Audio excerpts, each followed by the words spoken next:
গতিকে আপুনি নাম লৈ গ'লে ভগৱন্তই আপোনাক ৰক্ষণাবেক্ষণ দিব আৰু ভগৱন্ত য'ত যাব সব দেৱতা তালৈ গুচি যাব আৰু সেইজনক যদি কোনোবাই বাটেদি যোৱা দেখি বাৰাণ্ডাৰ পৰা যদি কৃষ্ণ বাপজন গৈছে বুলি ক'ব পাৰে আইগৰাকী কৈছে বিষ্ণু বৈষ্ণৱক দেখি কৰৈ নমস্কাৰ হৰৈ কোটি জনমৰ পাতক তাহাৰ আমাৰ ভাৱনাৰ ইমান মানে গূঢ়তত্ব আছে আপোনালোক তাঁতিপথাৰ গাঁৱতকৈ তাঁতিপথাৰ মহিলাসকলতকৈ আন ওচৰে পাজৰে বহুত শিক্ষিত মহিলা বহুত ধনী গাঁও থাকিব পাৰে কিন্তু এনেকৈ জগতৰ উপকাৰ হোৱা আত্মাৰ উপকাৰ হোৱা এনেকুৱা বৈকুণ্ঠৰ কল্পটোৰ ভাগৱত শাস্ত্ৰ অনুষ্ঠান দুদিনীয়াকৈ পাতিব নোৱাৰিবও পাৰে ধন টকা পইচা বিদ্যা থাকিলেও এনেকুৱা ভাল কাম কৰিব নোৱাৰে যেতিয়ালৈকে নাভাবে যেতিয়ালৈ আপোনালোকে ভাবিলে কাৰণে হৈ গ'ল ভাবেন লভতে সৰ্বম ভাবেন দেৱদৰ্শনম ভাবেন লভতে পৰম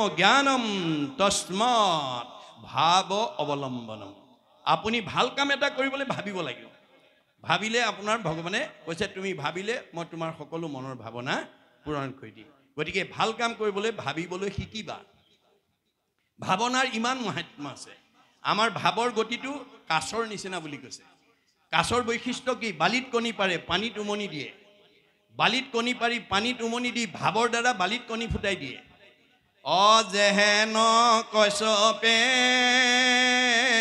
তৰে দিম বপাৰি অজল মাজে ফুকাৰয় অশেহি মতে সন্তে বিষয়তে থাকি সদায়ে মোক চিন্তয় সন্ত মহন্ত ভক্তসকলে ভগৱানে দিয়া ধন ধান টকা পইচা গাড়ী মটৰ পকা ঘৰ দুৱাৰ মাজতে থাকে কিন্তু সেই বিনাশী সম্পদৰ মোহে তেওঁক নামঘৰলৈ অহাৰ পৰা ভকতৰ সংগলৈ অহাৰ পৰা ঈশ্বৰৰ কথা শুনাৰ পৰা বঞ্চিত কৰি ৰাখিব নোৱাৰে তেওঁ গৃহাশ্ৰমতে থাকি মনত ৰাখিব 5 জনৰ ভিতৰত আপুনি নিজক এজন কৰিবলৈ যত্ন কৰিব সন্ত মহন্ত ভক্ত বৈষ্ণৱ সাধু এই 5 জনৰ ভিতৰত যদি এজন হ'ব পাৰে মানুহেতো হিংসা কৰি নোৱাৰে স্বয়ং ভগৱানেও আপোনাক পদচ্যুত কৰিব নোৱাৰে ভক্তিৰ ইমান মহিমা গতিকে সন্ত মহন্ত ভক্তসকল কেনেকৈ থাকে বুলি কৈছে বেদে যে তেওঁলোকে মই দিয়া ধন টকা পইচা মাজতে থাকে কিন্তু তেওঁলোকৰ থকা নিয়মটো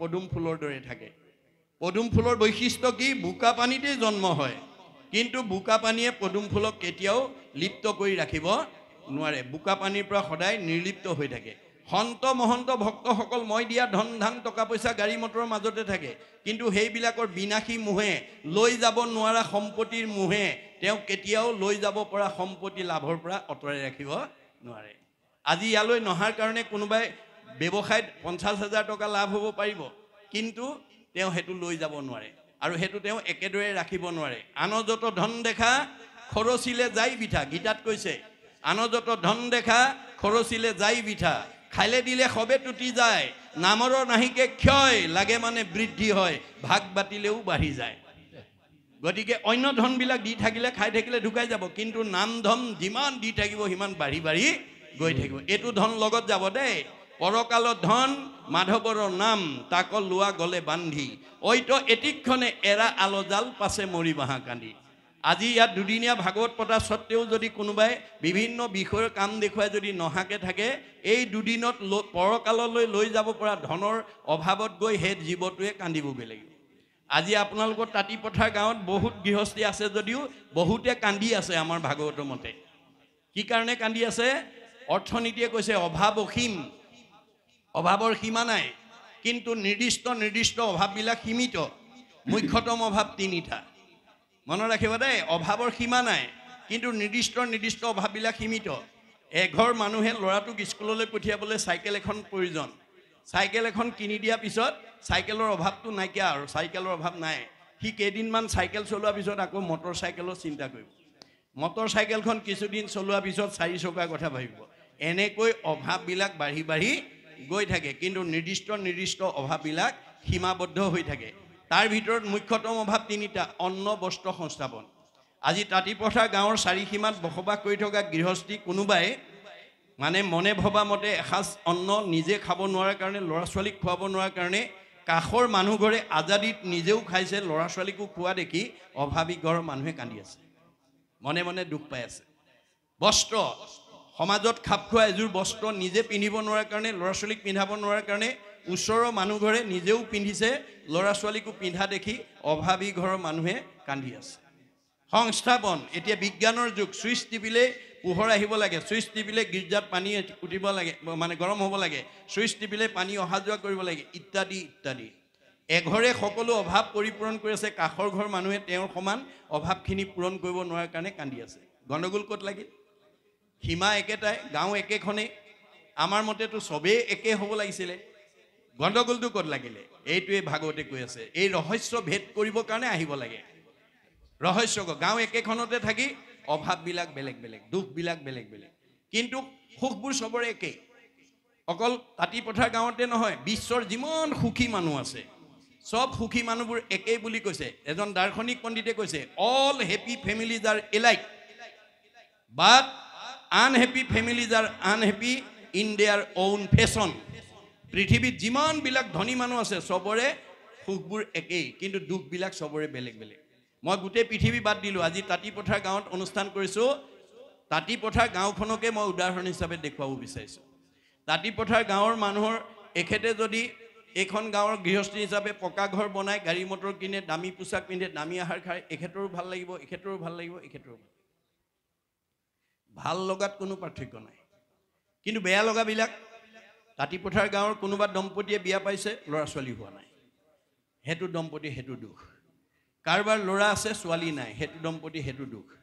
কাৰোবাৰ আকৌ ছোৱালী আছে ল'ৰা নাই সেইটো দম্পতী সেইটো দুখ কাৰোবাৰ আকৌ স্বামী স্ত্ৰীৰ মাজত মনোমালিন্য হৈ থাকে সেইটো পৰিয়ালৰ সেইটো দুখ কাৰোবাৰ শাহু বোৱাৰীৰ মাজত মনোমালিন্য হৈ থাকে সেইটো পৰিয়ালৰ সেইটো দুখ কাৰোবাৰ ককাই ভাইৰ মাজত মিলা প্ৰীতি নাই সেইটো পৰিয়ালৰ সেইটো দুখ কাৰোবাৰ সব আছে শৰীৰত বেমাৰ আছে সেইটো পৰিয়ালৰ সেইটো দুখ ইত্যাদি ইত্যাদি দুখবিলাক বেলেগ বেলেগ ক'ৰ পৰা আহিল প্ৰাৰব্ধ পূৰ্বজন্মৰ পৰা আহি আছে দেই মনত ৰাখিব পূৰ্বজন্মৰ কামনা বাসনাৰ অনুকূলে কৰ্মবন্ধ হিচাপে আমি ইয়াত বেলেগ বেলেগ দুখবিলাক তাঁতিপথাৰ গাঁৱত বাস কৰি পেলাই ভুগি থাকিব লাগে এতিয়া আমাৰ ভাগৱতে কৈছে তুমি দুখটো সদায় ভুগি থাকিবা নে দুখৰ পৰা তুমি নিজক মুক্ত কৰিব লাগিব আমি কোনেও দুখত থকাটো নিবিচাৰোঁ আমি সকলোৱে সুখ বিচাৰোঁ কিন্তু আপুনি সুখ বিচাৰিলেই নহ'ব কৰ্ম কৰিব লাগিব কৰে শুভা শুভ কৰ্ম গুণৰ ইচ্ছাই কৰ্ম ফলে জীৱে সুখ দুখ পায় আপোনাৰ সুখ দুখটো আপোনাৰ কৰ্মৰ লগত জড়িত হৈ আছে ভাল কাম কৰিলে সুখ বেয়া কাম কৰিলে দুখ তিতা কেৰেলা ৰুই কুঁহিয়াৰ ৰস বিচাৰিলে নহ'ব নাই তিতা কেৰেলা ৰুই পেলাই কুঁহিয়াৰ ৰস ভগৱানৰ পৰা বিচাৰিলে নহ'ব আপুনি জীয়াই থাকোঁতে কাৰোবাক দুখ দিছে আঘাত দিছে অন্যায় কৰিছে ঠগ কৰিছে প্ৰবঞ্চনা কৰিছে তেতিয়াহ'লে আপুনি পৰক দুখ দিয়াৰ লগে লগে আপোনাৰ কি হ'ব পাপায় পৰপীড়নম মনত ৰাখিব কথাটো আমাৰ বহুত মানুহে আনক দুখ দি নিজে সুখী হ'ব বিচাৰে তেনেকুৱা স্বভাৱ আছে যদি আজি ইয়াতে এৰিব কাৰণ আপুনি কাক দুখ দিব চবতে মই আছোঁ বুলি কৈছে যত দেখা ভূত প্ৰাণী সবাহাকে বিষ্ণু মানি হিংসা এৰি কৰা উপকাৰ পাৰিলে কাৰোবাক উপকাৰ কৰিব কাকো হিংসা নকৰিব হিংসা কৰা মানে পাপ আহি যাব পাপায় পৰপীড়নম আৰু পাপ অহাৰ লগে লগে দুখ নিজে নিজে আহিব আপুনি দুখ বিচাৰিব নালাগে কৰ্মই আপোনাৰ ঘৰলৈ দুখ লৈ আহিব আপুনি সুখ বিচাৰিব নালাগে আনন্দ বিচাৰিব নালাগে আনন্দ আপোনাৰ ঘৰলৈ বিচাৰি আহিব আপুনি ঈশ্বৰৰ কথা পাতি থাকক শুনি থাকক কৈ থাকক আনন্দ নিজে আহিব পৰম আনন্দ আহি মনত মিলে আপুনি বেমাৰ বিচাৰিব নালাগে বেমাৰহে আপোনাৰ ঘৰ বিচাৰি ফুৰিব আপুনি যদি এতিয়া গৰম দিনত ভাল ভাল মানে প্ৰটিনযুক্ত বস্তু খাই কোমল বিচনাত যদি ফেনৰ তলত বেলি দুপৰলৈকে শুই থাকে আপুনি ডায়েবেটিছ বিচাৰিব নালাগে ডায়েবেটিছ আহি আপোনাৰ ঘৰত নিজে সোমাই যাবহি মনত ৰাখিব কথাটো নাই পৰিশ্ৰম নকৰা মানুহৰ ঘৰলৈ বেমাৰ আহিবই গতিকে আমাৰ শাস্ত্ৰ কৈছে শৰীৰ শ্ৰম শাৰীৰিক পৰিশ্ৰম কৰিব কৈছে শাৰীৰিক পৰিশ্ৰম কৰিলে শৰীৰৰ ভেইনবিলাক শিৰা উপশিৰাবিলাক সবল হৈ থাকিব তেতিয়া মানুহৰ সহজে বেমাৰ কৰিব নোৱাৰে ভাগৱতৰ এই তথ্য নজনা কাৰণে আমাৰ জীৱনলৈ নমো নমো মধুমূৰ ৰিপু মহাহৰি অন্তেজু উত্তম আতি হুৱে জাকচমৰি ভগৱন্তক যি স্মৰণ কৰিব যি বন্দন কৰিব তাৰ জীৱনলৈ সুখ আপোনা আপুনি আহিব আপুনি বিচাৰিব নালাগে সুখে আহি যাব গতিকে সমস্ত জগতে উদ্ধাৰক যাৰ নাম যাৰ নামেৰে সমস্ত জগত উদ্ধাৰ কৰে হেনয়ক কৃষ্ণক কৰোঁ সহস্ৰ প্ৰণাম গতিকে শংকৰদেৱে ভাগৱতৰ প্ৰথম স্কন্ধ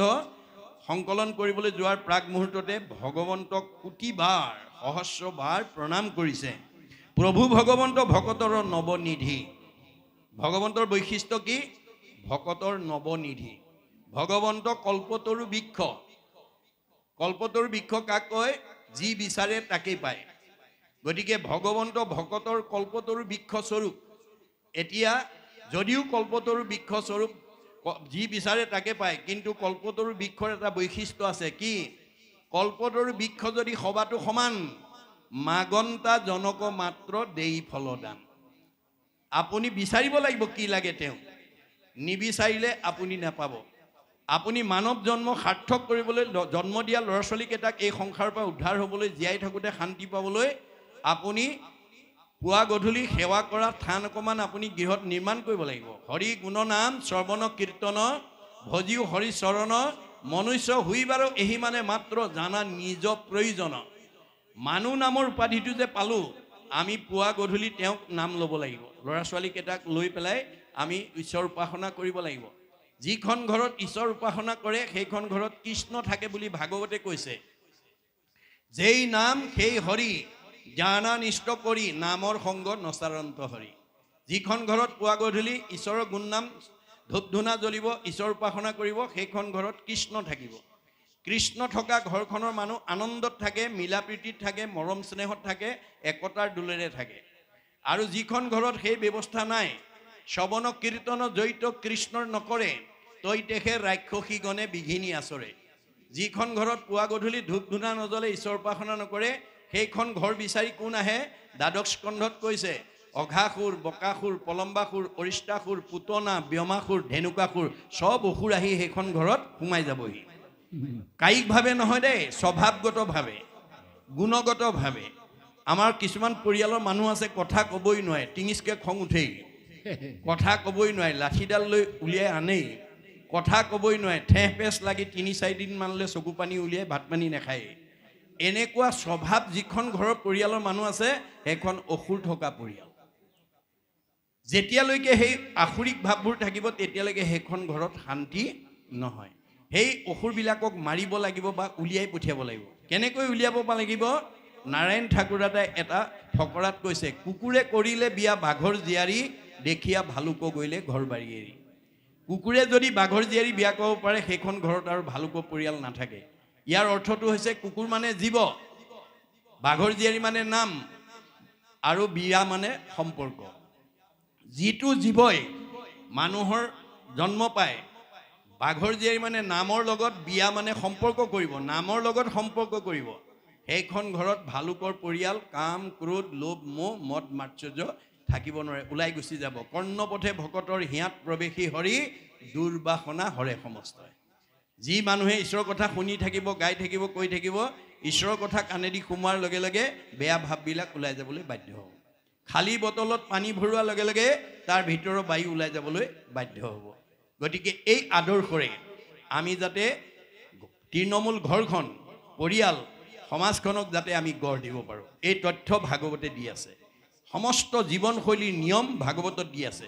ভাগৱত নজনা মানুহ যিমান বিদ্যাৱন্ত, ধনৱন্ত, শ্ৰীমন্ত নহওক কিম্বা, তেওঁ কেতিয়াও মন কেতিয়াও নিৰ্মল হ'ব নোৱাৰে। এই কথা বিজ্ঞানে স্বীকাৰ কৰিছে যে আমাৰ উপৰিভাগৰ যি বায়ুমণ্ডল আছে, তাক ঘনত্বৰ ওপৰত 3টা স্তৰত ভাগ কৰিছে: টপস্ফিয়াৰ, টেট্ৰস্ফিয়াৰ, আইনস্ফিয়াৰ।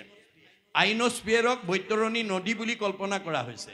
অৰ্থাৎ আমাৰ জীৱ প্ৰায়নৰ পিছত এই 3টা লেয়াৰ ভেদ কৰি 14 ব্ৰহ্মাণ্ডৰ বাহিৰত নিৰ্মাণ কৰি থকা শুদ্ধ জীৱ ভকতৰ কাৰণে নিৰ্মাণ কৰি থকা বৈকুণ্ঠত গৈ অৱস্থান কৰিব লাগিব। ভাগৱত শুনা, ঈশ্বৰৰ কথা শুনা মানুহ ইমান নিৰ্মল হ'ব যে প্ৰয়াণৰ পিছত ৰকেটৰ দৰে 3টা লেয়াৰ ভেদ কৰি তৎক্ষণাত গৈ তেওঁ 14 ব্ৰহ্মাণ্ডৰ বাহিৰত নিৰ্মাণ কৰা বৈকুণ্ঠত অৱস্থা, আৰু ঘূৰি আহিব নালাগে। ভাগৱত কিয় শুনিব লাগে? জন্মৰহিত হ'বৰ কাৰণে। জন্মৰহিতৰ কাৰণে। জন্ম হ'লে গৰ্ভৰ যান্ত্ৰণা, মৃত্যুৰ ভয়ে খেদি থাকিব। গতিকে আমি মানুহৰ জন্ম পাই ভাগৱত শুনি আমি বেয়াবিলাক এৰি ভাল গুণ লৈ আমি নিৰ্মল হৈ আমি ভগৱন্তৰ ঠাইলৈ যাব লাগে। আপুনি ধনৱন্ত, বিদ্যাৱন্ত, শ্ৰীমন্ত হ'ব পাৰে, যদি ভাগৱত নুশুনে তেতিয়াহ'লে সেইটো জীৱন নিৰ্মল হ'ব নোৱাৰে। আপুনি যিমান দামী কাপোৰ নিপিন্ধক, তাত মলি পৰিবই। মলি গুচাবৰ কাৰণে যেতিয়ালৈকে চাবোন চাৰ্ফ ব্যৱহাৰ নকৰে তেতিয়ালৈকে দামী কাপোৰ বুলি নিজে নিজে মলিটো আঁতৰ হৈ নাযায়। আপুনি তাঁতিপথাৰ গাঁৱৰ মই আটাইতকৈ বিদ্যাৱন্ত, মই আটাইতকৈ ধনৱন্ত, মই আটাইতকৈ সম্পদশালী, মই আটাইতকৈ জ্ঞানী বুলি যদি সেই বাহ্যিক বিনাশিক গৰ্বত যদি অভিমান হৈ যদি ঈশ্বৰৰ কথা শুনিবলৈ নাহে, আপুনি এই তিনিটা লেয়াৰৰ ভিতৰত ঘূৰি থাকিব লাগিব। পুনৰপি জনমম পুনৰপি মৰণম, পুনৰপি জনমম পুনৰপি মৰণম। তিনিটা লেয়াৰ ভেদ কৰিব নোৱাৰে, মধ্যাকৰ্ষণৰ ভিতৰতে থাকিব। মনত ৰাখিব কথাটো। এই কথাৰ কাৰণে আমাক ভাগৱত শুনিবলৈ আহিব লাগিব। আৰু সেইকাৰণে কৈছে পৰীক্ষিত মুখ্য কথা দ্বাদশ স্কন্ধৰ। পৰীক্ষিতে যদি দ্বাদশ স্কন্ধ ভাগৱত শুনাৰ কাৰণে মুখ্যত্ব পালে, আপুনি মই শুনিলে আমি পাম নে নাপাম? নিশ্চয় পাম। এইটো আমাৰ বিশ্বাস লাগিব দেই। বিশ্বাসে পাইবে তাংক তৰ্কে বহুদূৰ, হয় নাই? গতিকে পৰীক্ষিতো আমাৰ লগত জীৱহে এটা। গতিকে তেওঁ যদি দ্বাদশ স্কন্ধ ভাগৱত শুনাৰ কাৰণে গতি পালে, আমি নাপাম কিয়? গতিকে আপোনালোকে এই কৰ্ম আঁচনি ব্যক্তিগতভাৱে ল'ব পাৰে, পৰিয়ালত ল'ব পাৰে, সমাজত ল'ব পাৰে। যে আমি এতিয়া সমাজে আমি জীয়াই থকালৈকে এই প্ৰথম স্কন্ধৰ পৰা আজি যিমানলৈকে যায় তাৰ পৰা আকৌ পৰৱৰ্তী সময়ত আমি আলোচনা কৰি দ্বাদশ স্কন্ধ শেষ নোহোৱা পৰ্যন্ত আমি পঢ়িয়ে থাকিম। এই ভাৱ লৈ পেলাই যদি গাঁওখনত সেই ভাগৱত চৰ্চা চলি থাকে, এইখন গাঁৱলৈ অহা জীৱ আপোনাৰ বৃদ্ধ বয়সত বৃদ্ধ পিতৃ মাতৃক বৃদ্ধাশ্ৰমলৈ পঠিওৱা বেয়া জীৱ ইয়ালৈ আহিব নোৱাৰিব। মনত ৰাখিব কথাটো।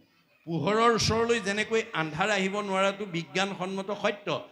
যিখন গাঁৱত ভক্তি ধৰ্ম প্ৰচাৰ হৈ থাকিব, ভক্তি মানেই পোহৰ, ভাগৱত চৰ্চা, সমস্ত বেদান্তৰ সাৰ, সকলো শাস্ত্ৰ ইয়াৰ পৰাই সৃষ্টি হৈছে। এই মূল শাস্ত্ৰখন যদি আমি গাঁওখনত যদি প্ৰথম স্কন্ধৰ পৰা দ্বাদশ স্কন্ধ যদি আমি জীয়াই থকালৈকে ঘূৰাই ঘূৰাই পঢ়ি থাকিব পাৰোঁ, তেতিয়াহ'লে এইখন গাঁৱত আৰু কোনো বেয়া জীৱ আহিব নোৱাৰে। আৰু ইতিমধ্যে যদি আহিছে, সি ভাগৱত শুনাৰ লগে লগে সংস্কাৰ হৈ যাব। এয়াই হৈছে ভাগৱত দৰ্শন। গতিকে সংক্ষেপ কৰিয়া উধাৰ ইয়াত আৰু সাৰ, শংকৰে ৰচিলা কৃষ্ণ চৰিত্ৰ পয়াৰ। এতিয়া শংকৰদেৱে কৈছে, মই গোটেই ভাগৱতৰ পৰীক্ষিতক দ্বাদশ স্কন্ধ ভাগৱতৰ যি ক'লে তাৰ সাৰ তত্ত্বটো আনি পেলাই মই ভাগৱতত সন্নিৱিষ্ট কৰিছোঁ। এইখিনিকে আমাক পদে কৈছে।